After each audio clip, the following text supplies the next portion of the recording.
Hello and welcome to this panel for Steam Tabletop Fest. We're going to be having a little chat about tactical fighting and combat in games, and specifically how it might relate to randomness versus skill. So I'm joined by some people who might have a few things to say on the matter. I'm Joseph Beacham. I'm an artist at Auroch Digital. And if we go around the room and people can introduce themselves, James? Hi, yeah. Thanks for having me. I'm James Parker. I'm a game director at Grand Shatter. We made a game called Fights in Tight Spaces, which was a turn-based deck building fighting game where you moved around the board, drew cards, and smacked people's heads against things. Thank you very much. And Joe? Cool. Yeah, I'm the other Joe. My name is Joe Robinson, and I work for Hooded Horse, where I'm Director of Communications. We're a publisher of deep strategic and tactical games.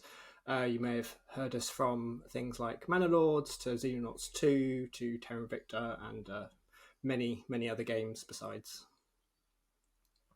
Thank you very much. It's great to have you. So I guess to kick us off then, for this chat, it'd be nice to talk about the balance between skill and luck, where the fun is. And you've got some people who are very much purists in one direction or another.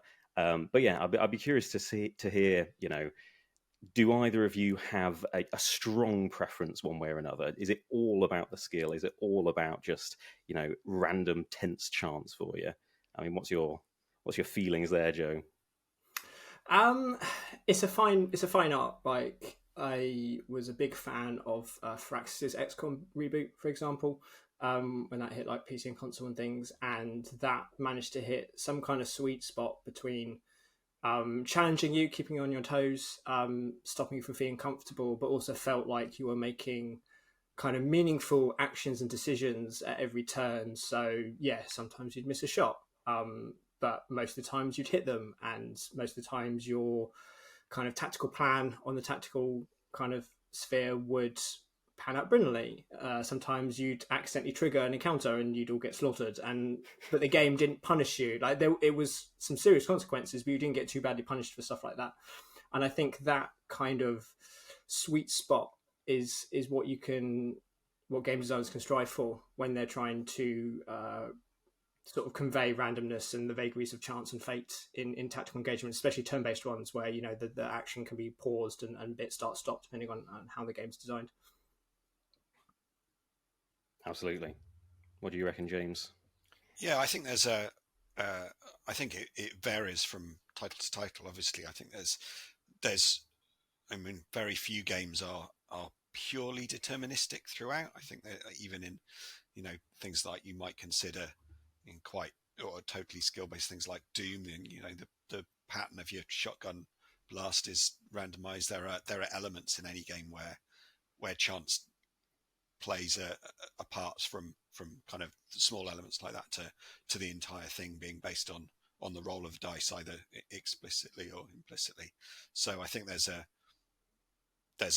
idea amongst players sometimes that RNG is kind of confined to these very specific areas, where actually it's a bit more pervasive than that and a bit more subtle than that in some areas, and it's how you expose that to players and how how they experience it that's sort of the end result of that is the important thing. Yeah.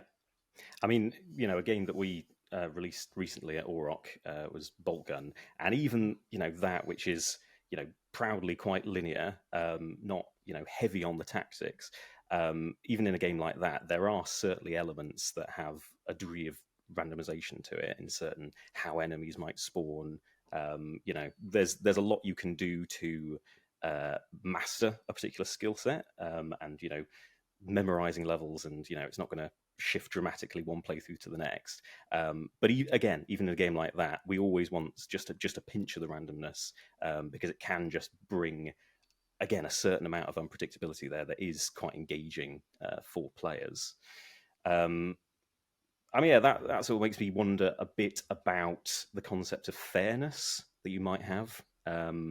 So, of course, that having random encounters, random reactions, and your inputs not necessarily doing exactly what you're expecting them to do. There's some engagement there, but how do you? I mean, James, what do you reckon is the line there that you can't cross before a player says, "Hey, you're not treating me right"? I think I think there's a sort of degree of inevitability to the latter happening, like even if it's to a very small degree, because as soon as you introduce luck into a situation, then someone's unfortunately going to be the person who gets the worst luck in every single situation, and they will end up feeling very hard done by. But that's the kind of the nature of probability. So I think it's sometimes it's about putting in guardrails to ensure that that isn't the experience for everyone, and if that's happening to more people than not, then you've probably gone wrong somewhere in your game design. If you're allowing luck to dictate the player's experience to the degree that everyone's having a bad time, then you've gone too far in that direction. But if you're in a situation where there is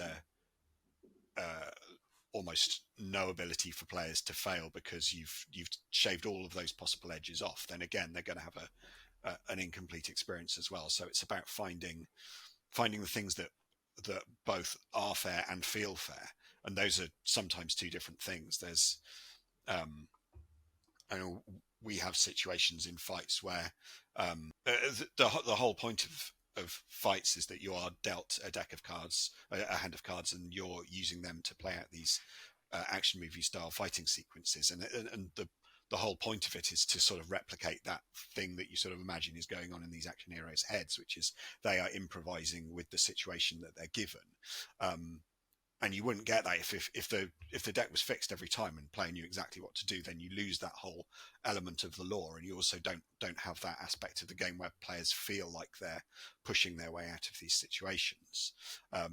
So it's about allowing the player to feel amazing by feeling like they've worked their way out of these situations themselves from the tools that they've been given. And you wouldn't get any of that without the RNG, but you also need you want the early experience for the player to be curated in such a way that they don't feel like that's acting against them. So further on in the game, if the player's dealt a hand of cards where they can't now do anything, that's sort of their fault, because they have built their deck in such a way that it is now useless further on in the game. Whereas if that happens on hand one, then we failed as designers because we've given people a sort of incomplete tool set. So it's, there's no hard and fast rule to this, because it's flexible in terms of where players are in that experience and what you want them to kind of feel and experience at different points through it. Yeah, no, I think that makes total sense. Anything to add, Joe? I think it's funny how nebulous fairness is as a concept. It kind of depends. Different communities have different internal tolerances for this kind of thing. Like, you remember the debate around fairness and difficulty before and after, say, Dark Souls happened, right? And then, you look at strategy games, which is what we specialize in, and, there's a lot of levers you can pull, a lot of tweaking you can do in terms of difficulty, kind of AI competency, things like that. And it's all about, again, as I mentioned before, kind of finding that sweet spot. And then different developers will have different kind of sort of ideas of the kind of challenge they want to present to the players, and the role RNG and randomness plays in that. Like, it could be as benign as just using randomness to ensure multiple playthroughs play differently, right? We have some games that do that. It can sort of stop you being able to predict how you're able to kind of act or do things in any given kind of scenario or turn in our turn-based games. And that provides a bit more challenge.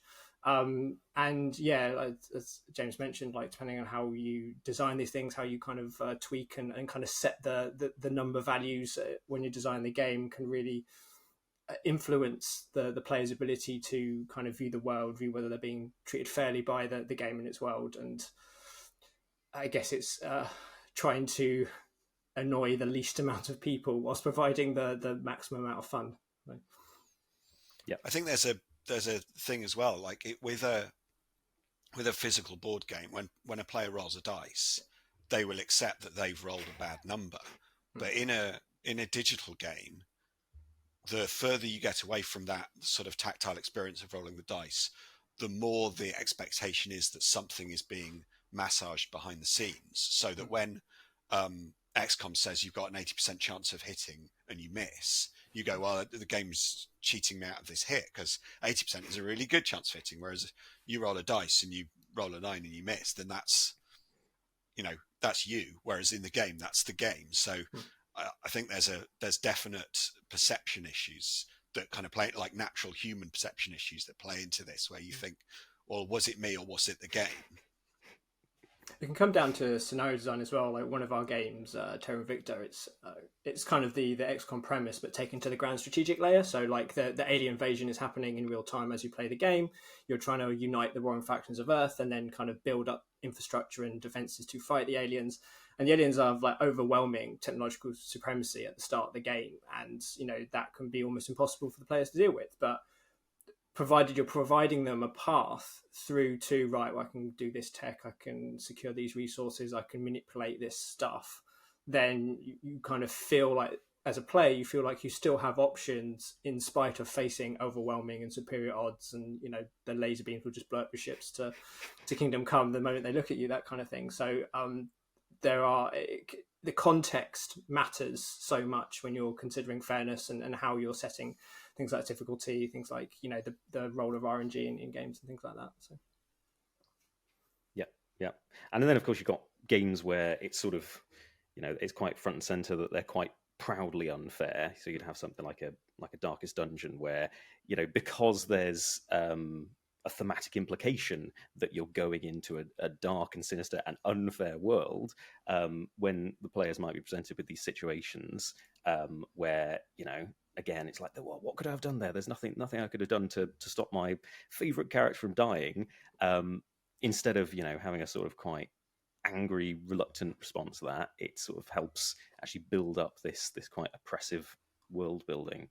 So yeah, it's quite interesting the ways that you can use that the concept of randomness to convey things to the player and sort of build up a style of gameplay and just mood in the player's head. So James, in Fights in Tight Spaces, obviously that's a very turn-based, in the style of tactical combat games. It fits into that specific niche of card-based tactical turn-based. How did you sort of manage some of those decisions to create this tense, tactical, well thought out clockwork machine that the player can experience? I think it was,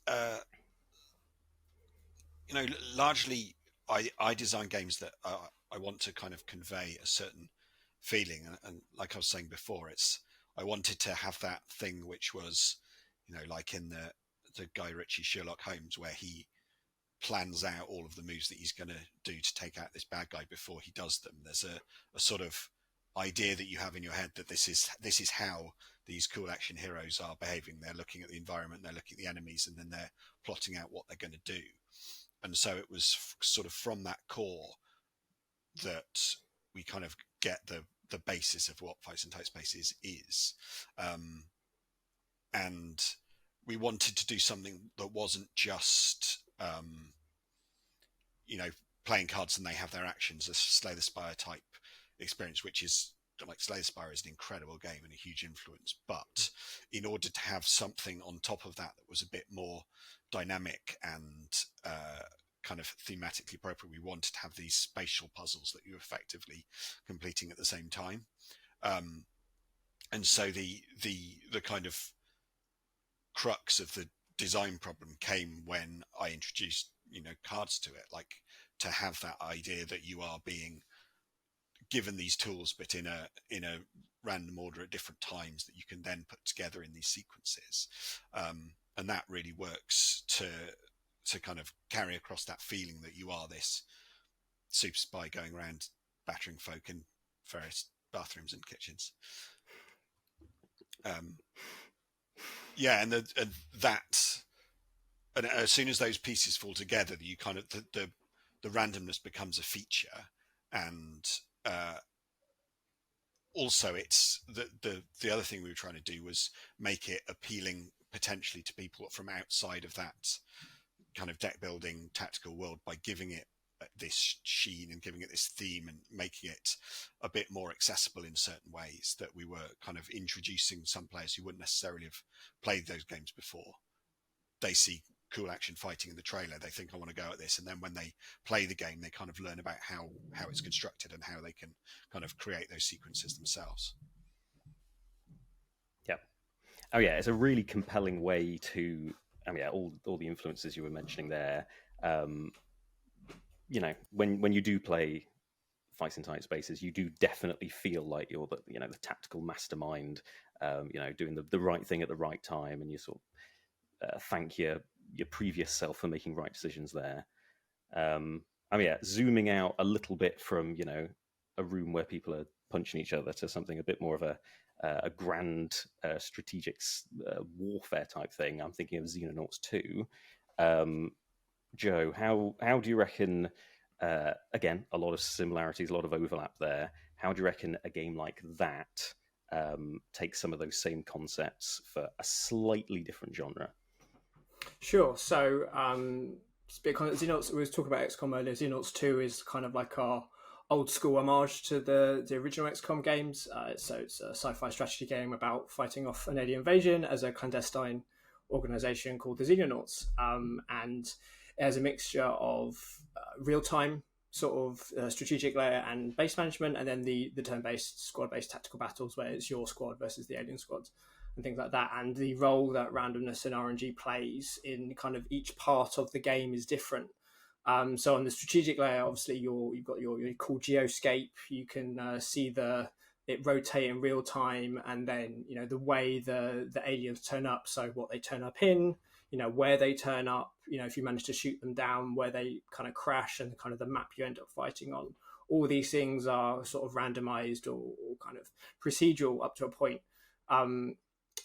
just so that the campaigns can feel different through multiple playthroughs. Like the way you place your starting base is different, and in Xenonauts you can create multiple bases and kind of specialize them to different tasks or different purposes. You can have a hidden research base, you can have a base that's just about air cover and sending out fighters to shoot down UFOs, things like that. But the way you do that will naturally differ from run to run or campaign to campaign, because the alien invasion just kind of unfolds differently. And that is less about challenging the player or keeping them on their toes, and more about just keeping things fresh, keeping things dynamic, stopping you being able to predict what will happen, so that you can keep playing this game through many campaigns. It released into early access last July, so developers working on more maps, more content, or especially for the strategic layer. So that kind of pool of possibility will naturally get better and better over time as he heads towards 1.0. Switch to the tactical layer, where it's you've got your squad, you've got your troops, and you're taking the fight to the aliens. This is more about the challenge. This is more about keeping the player under pressure.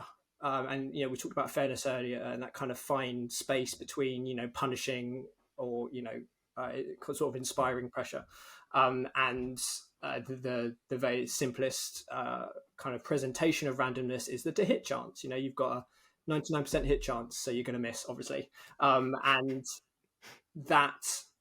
even that variable can be controlled by the player to some point. So at basic level, all of your squaddies have what we call time units. It's just basically a pool of points that you use to act when it's their turn, whether that's moving, crouching, looking, firing. Everything costs time points, and depending on which gun you have, you can spend more time points, you can spend less time points in firing this weapon.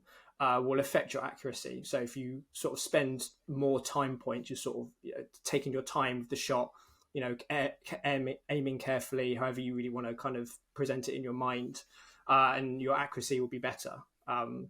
Spend less time points, maybe you're rushing the shot a bit more, taking less care with it, and the accuracy kind of rating decreases. But you can get more shots off if you manage your time points carefully. So even amongst this sort of randomness in terms of will you hit, will you not hit, there are options for the player to feel like they've made a choice, to feel like they're sort of some kind of architect of their own destiny, even if fate rolls a 0 or a 6 or whatever the critical fail roll is in this space. And even around that, though, you know, the map, like we said, the map you end up fighting in, the alien force, the composition of the alien forces, things like that, they'll never really be the same from, you know, encounter to encounter. Even if you shoot down the same UFO types 5 times, you'll have 5 different encounters. So there's still that element of keeping things fresh and dynamic as well. But yeah, it's all about keeping the player under pressure, and sometimes you just got to roll the punches. You know, you get an alien gets like a lucky grenade throw, or they happen to land all their 99% hits, and you know, you miss all yours. You end up losing some squad mates, and that kind of consequences. Then that's the consequences of the bad RNG is something the player's meant to take with them through to the rest of the game and sort of try and learn from that, or just try and deal with loss in a way. So keeping that RNG kind of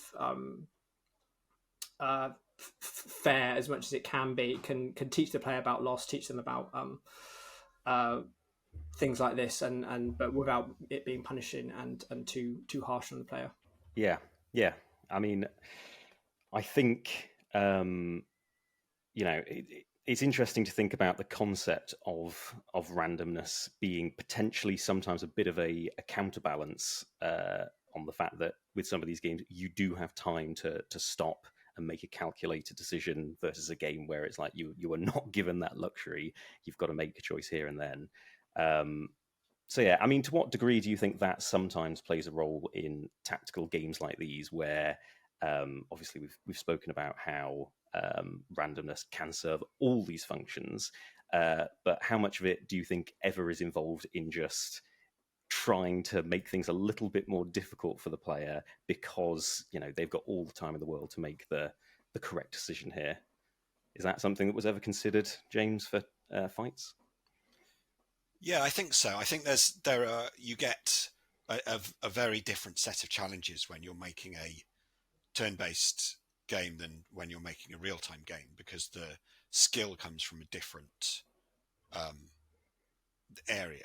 You're not being challenged to operate the fastest or the most accurately or any of those things. In the most part, generally, it's a cerebral challenge where you are looking at all of the potential options that are available and planning ahead from the situations you've got. And there is only so much of that you can do if the situation is fixed. If you can work out all of the outcomes, then if you've got an incredibly linear game where nothing ever changes, then you can do that challenge once and it's over. So having a game like in Xenonauts 2 or like in Fights and Dice Bases, where structurally RNG gets involved so that the challenge you face is different every time, even if you pick all the same cards each time, the challenge that you face is seeing how they work in the new setup that the game gives you, or the new hand that you're dealt, or whatever. These are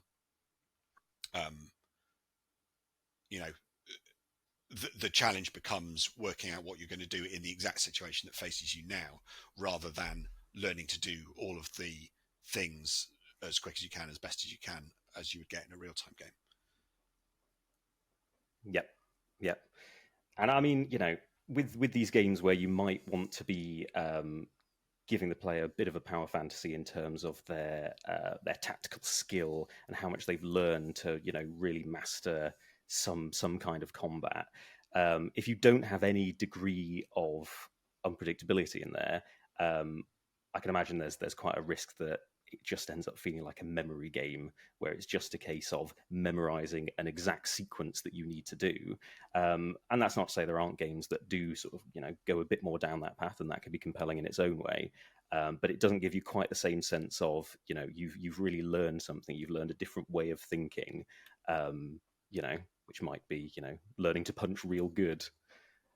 But I think probably that people who are at the kind of peak of their powers in the fighting game community probably see things in exactly the same way. It's just that their turn-based is they're playing 60 turns a second, whereas we're playing one turn every 60 seconds. It's just a scale of problem. It's for them the random factor is either how the AI character is behaving, or more realistically how their opponent chooses to react to what they're doing, or choosing what they're doing themselves. And although it's not random as such, it's still unpredictable, and that's where the challenge comes for them.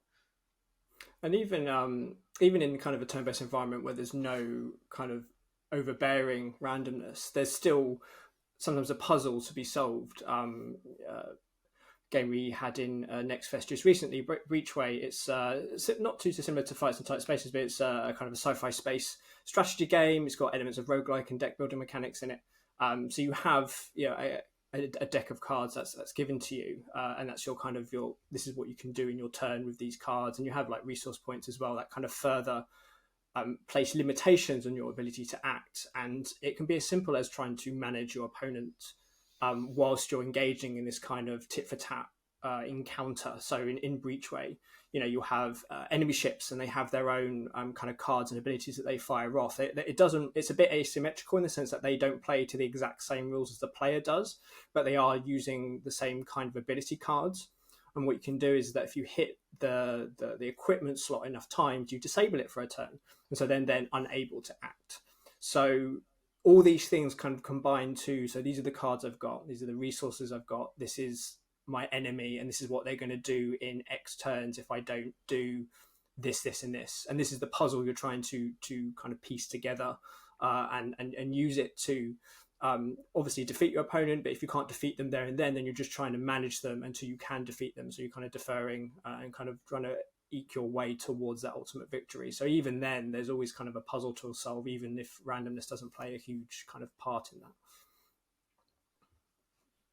Yeah, I remember when I saw the trailer for Breachway, and I sort of got what the concept was. I thought that's the exact perfect kind of gameplay for conveying a highly tactical starship commander.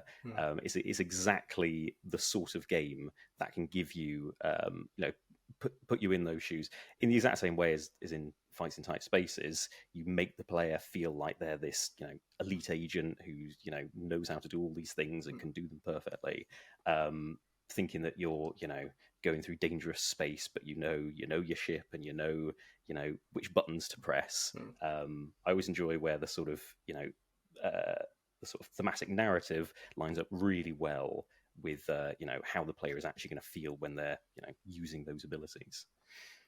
And Breachway, it brings back a lot of the themes we've already talked about. Like we talked about fairness and the kind of the roguelike aspect of Breachway. So it's kind of run based. You can unlock things for like future runs of the game, and even when you if you get defeated and you die, like some of the bosses in Breachway are quite tough. In fact, some of the feedback we've got from the demo is that perhaps the end region boss was a bit too tough in the demo, and that's something the team are taking forward to kind of make the eventual early access build at the end of March. Because we've got multiple regions, we want to make sure the players can get through all of them. But it's funny how you add in roguelike mechanics, it kind of transcends the concepts of death from this kind of ultimate punishment to just another part of the puzzle. I got this far, this is what I got, these are the rewards I got, I unlock new things for the next run, what can I do now, how much further can I get? And Breachway does have other elements of randomness in it. The ability cards can, for example, have an attack range, so you don't know 100% how much damage you're going to do when you fire it off. On the strategic level, again, it brings back that sort of Xenonauts 2 style randomness and just keeping things fresh and dynamic. The galaxy maps are going to be procedurally generated, and some nodes will telegraph what they are, so you can prepare ahead of time, but others are just random event encounters and things like that. You never really know what you're going to find until you get there, and it's just about keeping the players on their toes, keeping them engaged, keeping them curious, whilst giving them enough space to explore and decide, well, do I want to try and make a beeline for the region boss, or do I want to meander and explore over here? Maybe I'll get some rewards from it, things like that. I think one thing that sort of randomness in the metagame provides is that ability to discover things, and the nature of it being that if you play the game multiple times, you will necessarily see different things during different playthroughs, and that's really interesting and exciting, both from a design perspective and as a player. It gives you the opportunity to share those moments of discovery, which you do get in linear games, but are sort of designed into that flow. Whereas in a roguelike game, you can get those points of discovery at different points from other players, and you might not experience some things too much later than others, and it's got it adds to the sort of overall flavor of it, as well as being a way of creating that replayability within the same experience. I imagine it does some nice things for the design challenge of games as well, adding in this kind of roguelike element where a player's going to die, defeat, or come to the end of their run, and it kind of really shortens the sessions. As an adult man with kids, it's actually quite nice that I know I can play. I can get a run in here, and I can kind of then bit my way through this game. That's actually really enjoyable in small chunks, and is just one part of a larger story that stretches out across multiple sessions, and you don't have to necessarily design for all 5 hours of the same run to be entertaining at every moment, and there's fireworks everywhere, and so yeah, roguelike mechanics and the kind of meta progression is quite good that way, and I imagine it can do wonders as well for evening out the randomness and kind of keeping it spread rather than concentrating it in lumps and things like that.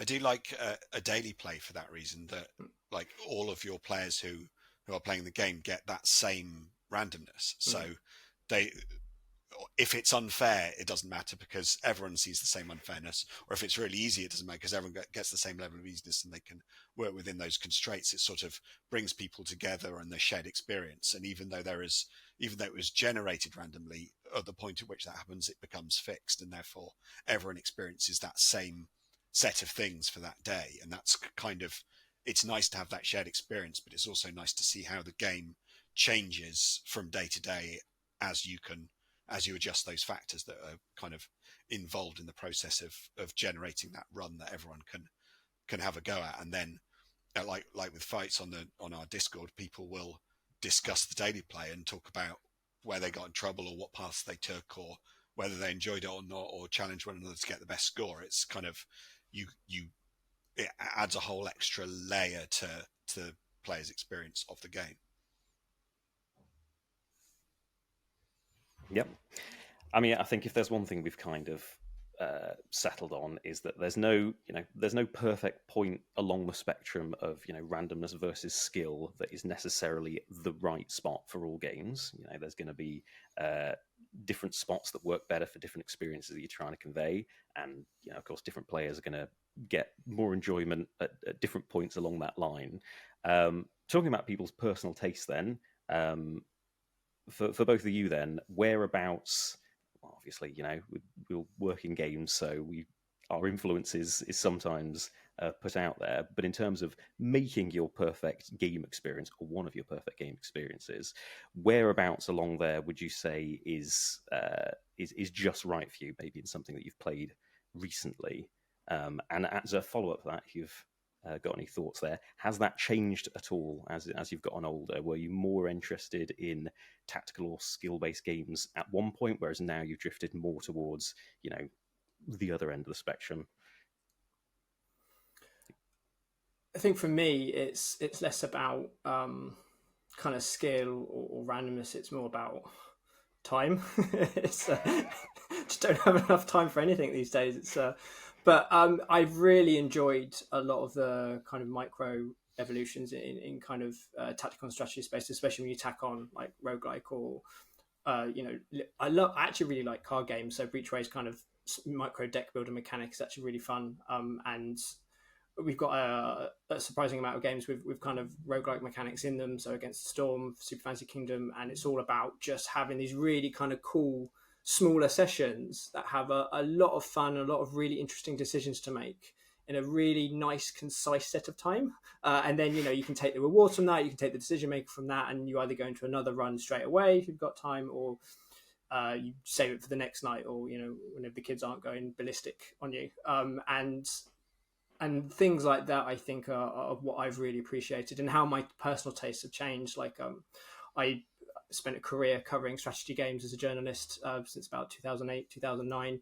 Spent a lot of time playing Total War games, Paradox Grand Strategy games, and these games are still very dear and near to my heart, and I do like jumping back into them every now and then, but they are commitments. You're really in it for the long haul when you're playing these games, and sometimes it's just nice to do a very nice self-contained 20-30 minute run, and then you're done for the night. I think that's that's where I've landed at the moment.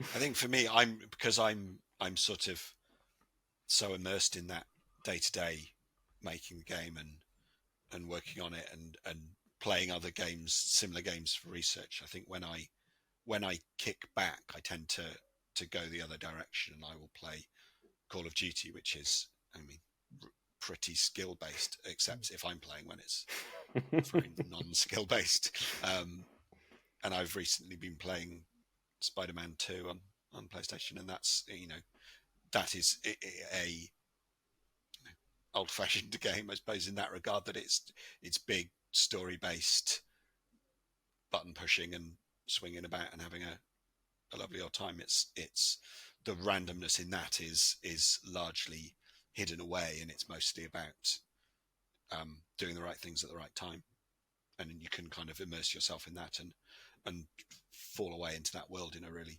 nice way.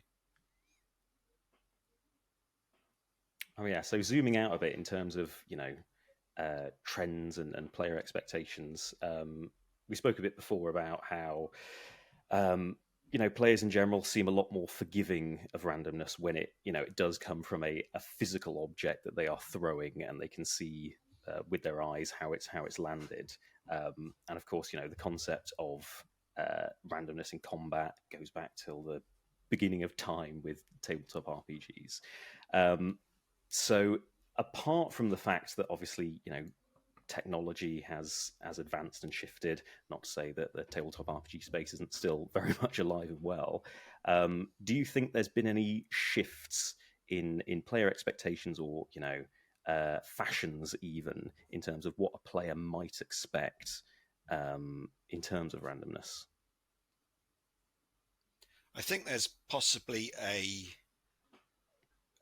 as kind of player communities have grown up around things, I think they've become more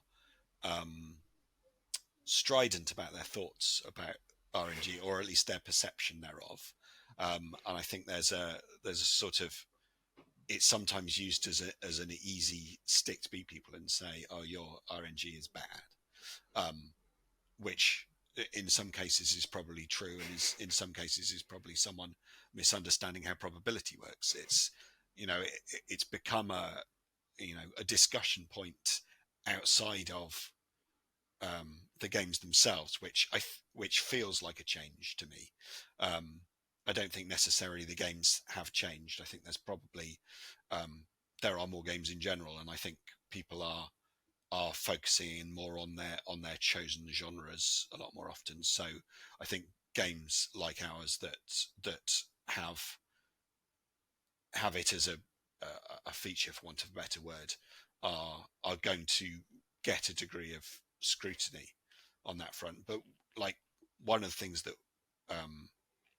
we try to do with fights is keep the randomness in very specific areas. So it's a card game, so you get dealt cards and you have to choose which ones to use, and players accept that because it's a card game, right? But what we don't have is like, this card has a 50% chance of hitting, because that's probably a step too far, because players want to know, if they play that card, it will have this effect, and then they can play this card, it will have this effect. So separating out where the randomness is in the game has been important for us, and also has been a bit of a journey in terms of working out where it's acceptable and not, and where it has the biggest impact and where it doesn't, or where players notice it and where they don't. So the area in Fitz where people talk about it in the most negative way is where we have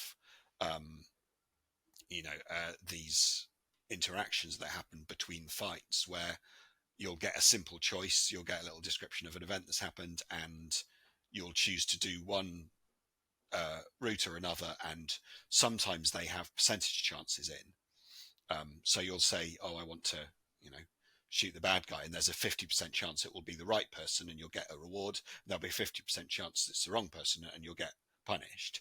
And players do not like that. They want to make the choice and get a reward or not, or get a different reward. They much prefer, like in the context of our game, having meaningful choices that they understand, whereas suddenly they've got a thing here that says, will it or won't it? And that's, even though there's randomness throughout the game, that's the area where it's most obvious and it feels the most unfair. So, we've definitely learned lessons from that. I think again it comes back to context being important. Each kind of community, and as you said, James, there's so many more games being made now, being released now. Like there's something for everyone, and there's dedicated communities around all kinds of niches and all kinds of presentation of randomness and fairness and kind of the role that RNG needs to play in games. And so I think it's less about perhaps.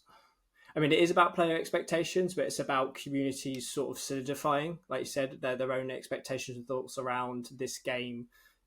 Fairness means this to this game or these kind of games. And the kind of the context and the presentation is important. Like Breachway has a similar kind of presentation there in the sense that there is no hit chance percentage with the cards, but what cards you get given is sort of randomized to a certain degree. Like the decks in Breachway aren't that big. Deck management is important, but not like as important as like, a Magic deck or a card game that has like 30, 60 cards, not like Hearthstone, for example.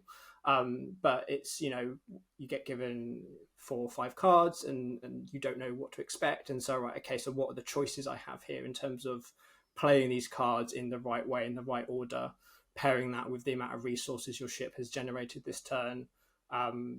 Maybe you'll realize you made a mistake the last turn, and so you're kind of blocked from using these cards. But then that's an information point you could use to influence future turns, and you never know, you may have chanced into something lucky in the sense that it's fine because I can then have a really good turn the next turn and things like that. So, I think it all comes down to the player feeling like special in a way. It's the words are failing me. I don't know specifically what word it is, but like there's this kind of weird nebulous concept of feeling like you've done something meaningful, slightly feeling heroic, but not feeling like you've just been given it on like a silver platter, for example. Like players, I think, would rebel a bit if they felt like they've just been given every advantage, obviously, and just they are the ultimate hero of their own tale and things like that. There's got to be a bit of pushback.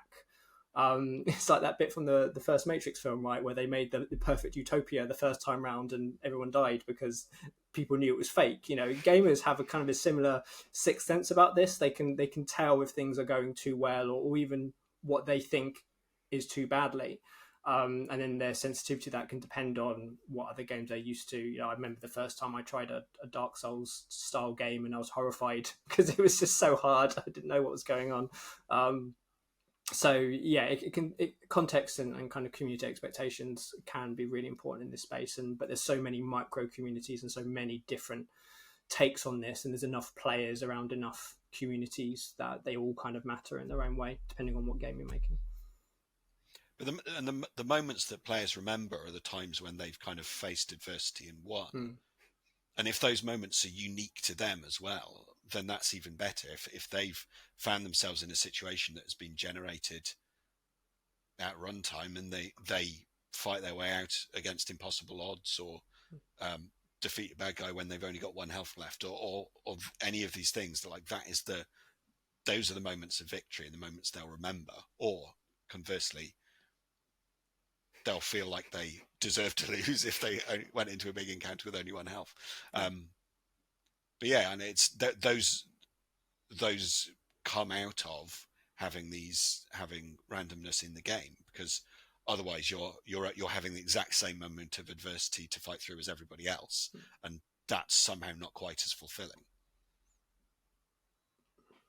And then, of course, with games like these, you can, when you do have that kind of unpredictable randomness, you can generate a certain level of superstition where, you might start a game and get, an item or some outcome that you really, really wanted, or you think is going to pair really, really well with some strategy you're going to do, and then suddenly you'll think this is the blessed run, and every door's going to open for me and everything's going to go right.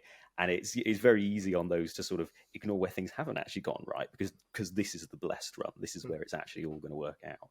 And then obviously the opposite is true, where actually everything can go pretty decently. And, there's certainly been games where, I've played through where actually it's gone pretty well. I've gotten quite far, but because the things that I really, really wanted to go right haven't gone right, I felt like, no, this is doomed. It's only a matter of time. Any minute now, it's all going to come crumbling down around me. And of course, that's just an extra juicy layer for the player to get immersed in the world or the gameplay. Well, I would like to thank you both very much for this. This has been very interesting. We've spoken about a lot of games that are relevant to the topic at hand. Some of which I've played, some of which I'm looking forward to playing. But links to all of them are going to be in the description. So if you would like to check out any of those, I would highly recommend it. Thank you for your time. Like I said, it's been great to hear your perspectives from things you enjoy and things you've worked on. So with that, I will bid you adieu. Thank you very much. Thank you.